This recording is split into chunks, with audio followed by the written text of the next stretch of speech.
This is 21-year-old Alicia Andrew, her ex-boyfriend Isaiah J. Chance, and 3 other individuals who have all been charged in connection with the unaliving of rapper Charles Jones, better known as Julio Foolio.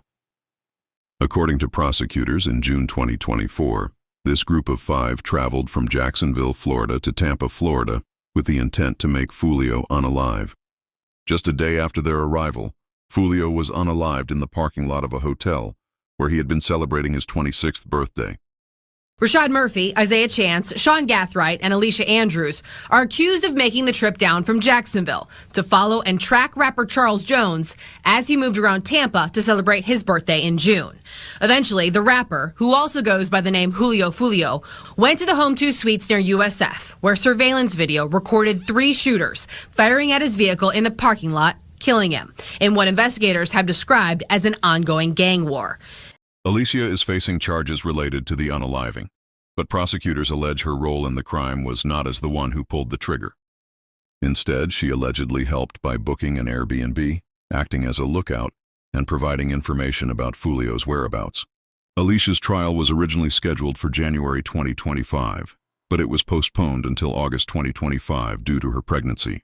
During a recent pre-trial hearing, prosecutors argued that Alicia's past history of domestic violence should not be brought up during the trial. They also pushed to block 2 defense witnesses, claiming their testimonies would amount to hearsay, since they did not witness the actual events and only knew what Alicia told them. Prosecutors further argued that domestic violence is irrelevant unless the defense is claiming Alicia acted under duress, and under Florida law, duress cannot be used as a defense for first-degree unaliving charges.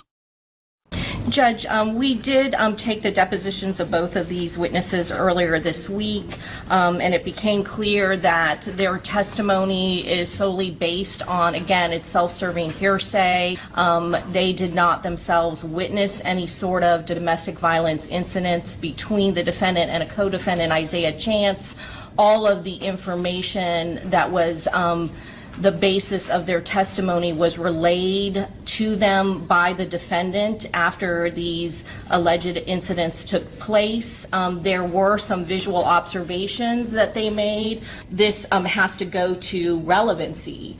This is a case where the defendant and all of the co-defendants are charged with first-degree premeditated murder and conspiracy to commit first-degree premeditated murder, and any sort of facts or instances having to do with this defendant and the co-defendant regarding domestic violence simply is not relevant in this case. The only possible defense that could possibly go to is duress.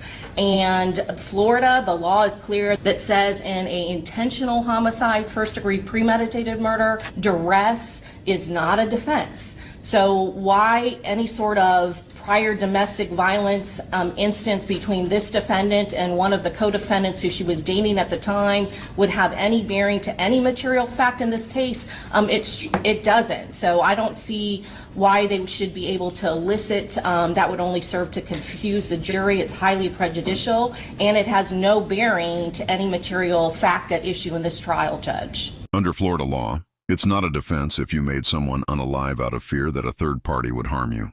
Alicia's defense team, however, pushed back. They said they don't plan to use domestic violence as a legal defense of duress, but instead want to show Alicia's state of mind during the alleged crime. Prosecutors claim Alicia acted out of loyalty in a gang conflict, but the defense argues her actions were actually motivated by fear of her boyfriend, who is also a co-defendant. So we're arguing here that the state of mind comes in when the state argues that Alicia Andrews' motive and intent to kill was based off of this gang beef back and forth, and also when the state argues that there are actions that Alicia Andrews took that represent or can be interpreted as actions to prove intent or motive to conspire with her co-defendants or to kill Charles Jones. So to rebut that argument and that evidence, we should be allowed to put forth evidence of what Alicia's true motives and intent were. That's her state of mind again. That's why it's relevant. Under Florida law, it's not a defense if you made someone unalive out of fear that a third party would harm you. Alicia's defense team, however, pushed back. They said they don't plan to use domestic violence as a legal defense of duress, but instead want to show Alicia's state of mind during the alleged crime. Prosecutors claim Alicia acted out of loyalty in a gang conflict, but the defense argues her actions were actually motivated by fear of her boyfriend, who is also a co-defendant. The prosecution responded with their rebuttal. This is not a self-defense case where she has killed her attacker. In that case, you clearly would be able to explore that. They're not entitled to a duress defense. And so we're very concerned with any sort of confusing the jury and them being able to explore or elicit any sort of facts or statements about any concern that she may have. It doesn't matter how afraid or scared you may be of one of your co-defendants, and duress is never going to be an excuse if you're fearful of your own life to take another's life. And so that is the point. The jury shouldn't be able to hear any sort of issues that she does have with a co-defendant, because that defense is not available to her for first-degree premeditated murder and conspiracy to commit first-degree premeditated murder. Then, the judge weighed in with her opinion. That's the thing I don't understand the relevancy then. Because if you're not arguing defense, what does it matter if her co-defendant committed domestic violence against her?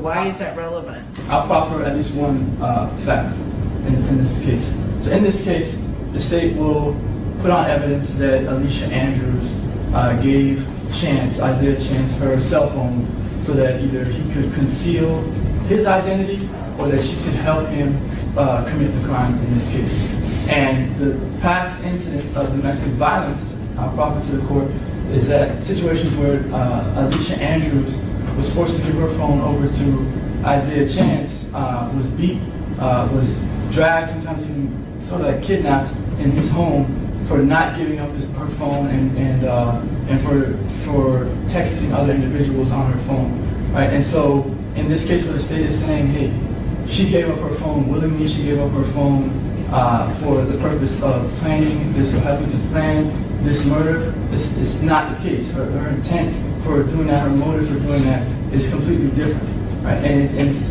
the past, the domestic violence and the past facts that I just proffered to the court that would shed light on why she's in a position where she feels that she has to give up her phone or can't leave and turn around and go another way because she's been abused by this individual in the past. And likely, if she doesn't comply with what he's saying, the same thing could happen to her in this situation. So, wouldn't she have to testify for any of that to come in? She would. Okay. Is this foreshadowing that Alicia may end up taking the stand? For now, the judge ruled that domestic violence evidence cannot be introduced at trial, but that decision could change if Alicia chooses to testify. The judge also delayed ruling on whether the two defense witnesses will be allowed. Prosecutors ended the hearing by stating that, at this point, all plea deals are officially off the table.